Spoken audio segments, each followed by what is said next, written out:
હવે તમારે મને પૂછ્યા વગર ક્યાંય બહાર જવાનું નથી. કેમ તું મારો બાપ છે તને પૂછીને જાવ?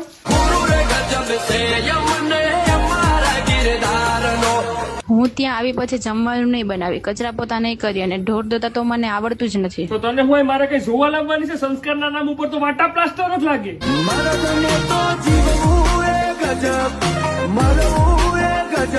ખેતરમાં કામ કરવા હું નહીં જાઉં, બહાર તડકામાં જાઉં તો મને ટ્રેનિંગ થઈ જાય. જેથી મારો બાપ માગું લઈને આવ્યો તેથી કે જમીન હોય તો જ છોકરી દેવી. હવે તું નહીં તારો બાપ જાય ખેતરમાં.